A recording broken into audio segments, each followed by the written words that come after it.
share ko lang sa inyo yung e-bike namin, itong Super A code 007. 1 month na siya sa amin. I-assess lang natin yung performance niya, yung durability niya. Yan, as of now, October 19, 2023, 1 month na siya sa amin eksakto. Actually, gabi pa eh. Dahil na-purchase namin siya September 19. Yan, shout out dun sa e-bike shop na nabila namin.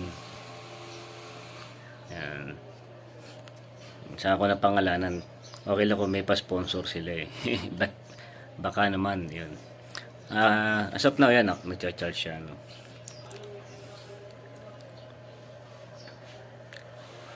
Una sa lahat, i-discuss mo natin yung battery. Yung battery niya kasi 600 watts, tapos 48 volts.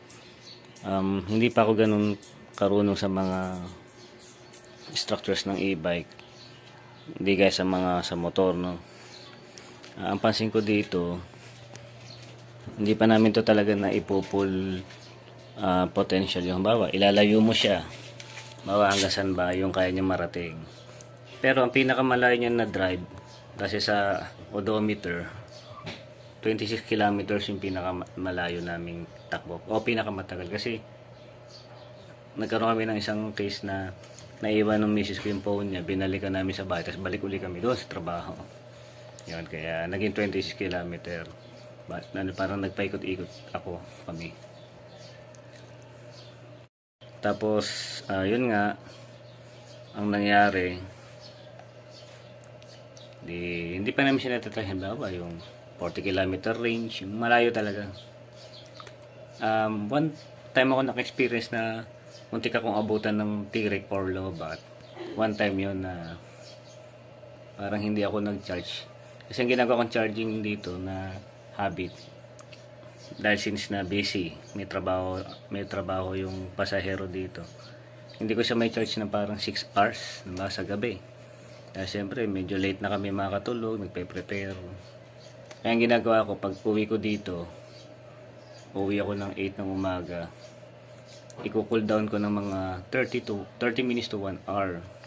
Tapos ako i-charge. Isa-set ko yung timer, may timer guys, makita nyo guys. Mabibili lang sa Shopee, 4 hours ang lagi kong tina-timer dyan.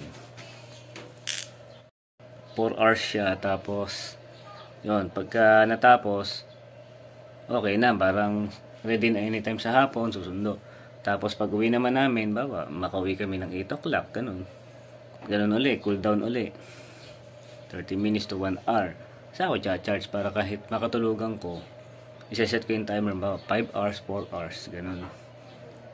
Yan, kasi ang advice ng bike shop, kahit wag mo nang i-drain, hindi daw maganda i-drain ang battery. So, as of now, 1 month, okay, may battery niya, hindi sa sira, hindi siya parang biglang nagda-drop yung voltage niya. Yan. Sa mga hardwares naman tayo, yan. Siyempre, huwag ka na mag-expect na dapat katulad to ng mga Mio, ganun, or something na mamahalin na. Kita mo naman sa mamahalin ng mga sasakyan, pagka mahal talagang yung mga bakal niya, hindi yung basta kinakalaw, nangingitip. Siyempre ito, papapasin mo na agad yung medyo may kalaw sa tornilyo, sa bakal-bakal niya, sa tapaludo, sa mags. Yung mags niya okay, solid, maganda yung ginawa nila, minags na nila. Tapos basta sa mga tornilyo, springs, mapapansin nyo medyo may yan, yun, nangingitim-ngitim. Yan, kaya alalay na lang kayo. Yan, kaya ilagay nyo, i-check yan yung mga baka sa ilalim. Mapapansin nyo iba medyo mabilis siyang ma-deteriorate yung color. Parang feeling mo, parang saan taon mo na siyang ginagamit. Ano, kasi may iba mga detail. Medyo may kalawang. Yan, gaya na, no? May kalawang din. T-post, okay siya. Yan, no? Kaya ikaw na lang magpa-repaint, halimbawa. Yan. Tapos yung bakal naman niya, yung strength ng bakal. Okay naman yung strength ng bakal niya. Hindi naman siya yung manipis. Pero hindi ko rin alam kung gano'ng kakapal. Ayun. Ayun naman siya. Mga bakal. Kasi may mga medyo may, ayun o, minimal dents. Kasi itong naging nangyari sa amin, hindi kasi kami yung malapit sa shop. Dineliver to eh. Yan. Shinip out to. Ang lugar namin ay Batangas. Lipa. Kasi yan, punta naman tayo sa mga konting add-ons. Yan, nakakatuwa kasi siyempre parang pinaghirapan namin itong mabili. Binila namin ng seat cover. Okay naman siya. Tapos matting. Yan, seat cover.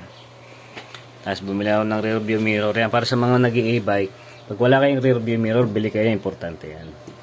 Saka blind spot mirror. Kailangan yan para ma-detect nyo yung mga sasakyan sa paligid nyo, lalo na e-bike tayo. Wala kasi tayong laban. Kapag nasa kalsada na tayo, pwedeng kaya nila tayong harasin. Hindi man tayo pwede makipagbanggaan, syempre. Yan. Sa aesthetics niya, okay naman, maganda siya. Tapos yun nga, syempre, ang una laging sasabihin ng mga vlogger na may e-bike, yung comfortability maganda kasi hindi na kayo masyado maulanan. Ako, may anak akong bata, hindi siya mahirapan, di ba? Katulad ng sa motor, mag-helmet pa kayo, tapos basang-basa kayo na parang sisiw. No? Yan. Kaya, nakakabelo kami ng konti kahit maulan, masusundo mo yung empleyado, masusundo ko yung aking asawa na nagtatrabaho. Kasi ako ang driver. So, yun. Yan, so yun, kaya senior ko rin itong vlog na to para sa mga katulad ko na may Super A na bike. Sa price niya, tingin ko, sulit naman siya. Ayun, kung nahihinaan kayo sa 600 watts, pwede naman daw yan i-upgrade ba? 800, 1,000, walang problema. Pero sa kalagayan ko naman, parang as of now, solve pa. Baga, saka bago pa naman siya, 1 month. Baga, lulumayin muna natin, sige.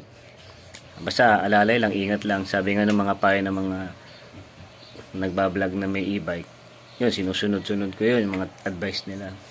Ingatan ng battery, ingatan ng mga hardware. Gulong, size 10. Alam mo, ang gusto ko sa e-bike, hindi dito pwede mag-stance na talaga mataas ang ground clearance. Sa totoo lang, nabababaan pa ako dyan sa 10 inches na gulong, sa ground clearance na yun. Gusto ko sana 12. Kasi may nakita ko yung Kuda, may Kuda na e-bike, 12 na inches na yung gulong nila eh. Yung mags, okay yun, mataas. Parang talagang less worry. Kasi pansin ko dito sa ilalim, delikadong ito ang tamaan ng mga hubs eh. Ayan o. Hindi ko naman tawag dyan. Yung nilalagay ng gear oil. Hindi ko alam kung yan ba yung controller, yan ba yung motor. Pansin ko yan. Kasi pag yan ang medyo, ang ground clearance ay mababa. Delikado pag tumama doon, di ba? Gastos din. Yung proper maintenance, ang ginagawa ko, nililinis ko na agad, pinapunasan ko na agad ng kanebo, yung mga salamin, yan, gulong, tapaludo, para hindi siya magputik. Yan, alas yan, punas-punasan lang, alaga sa punas, yan. Kahit hindi mo naman i-host yan. Yan, tapos nakatulong yung mga previous nitong shop. Salamat dun sa shop, nagbigay ng previous wiper. Wiper, pansin nyo yan. May wiper, may trapal, kaya nakakatuwa, no? Yun. So, yun lang ang total assessment ko. 1 month of use, okay siya. Hopefully, magkita ulit tayo sa sunod na video. 2 months onwards or review after 6 months. Makapag-vlog ulit ako. Titingnan natin yung assessment ko ano nang itsura ni e-bike, ni Super A 007. Yan. May isa pa pala akong ihahabol. Pag ang daan sa lugar nyo medyo baba, hindi siya patag, medyo lubak-lubak lupa. Hindi yung katulad ng highway na, di ba? Mapapansin nyo yung matagtag siya. Akala mo nasa jeep ka. Yun lang ang nakita kong disadvantage niya. Yun. So, yun ang final. Ang pros na nakita ko dito, mura, practical, komportable. Yan. Ang cons naman dito, yun ay matagtag. Hindi ko alam kung dahil okay yung shock pag ganon kaysa tukod. Yung mga shock naman, okay siya. Hindi siya, nalaro naman. Hindi ka masasaktan sa puwet. Pero yung nanibago ka, matagtag. Parang medyo may talbog. Tapos yun nga, hardwares, medyo hindi siya high quality, semi quality siguro. Ganun. Ano pa bang cons nito? Yun nga, yung sa kalawang, battery. Hindi, sana ginawa mo lang 800 watts, diba? Talbog lang naman. Baga bumawi na nga sa mga hardware. Yun lang yung nakita kong mga cons ngayon. Salamat guys sa panonood. Sana nakatulong to as a reference. Siyempre maraming bumili ng ganito. Madalang ata makakita sa YouTube ng video na nagre-review nitong Super A007. Ayan. Sige, salamat. Ingat kayo.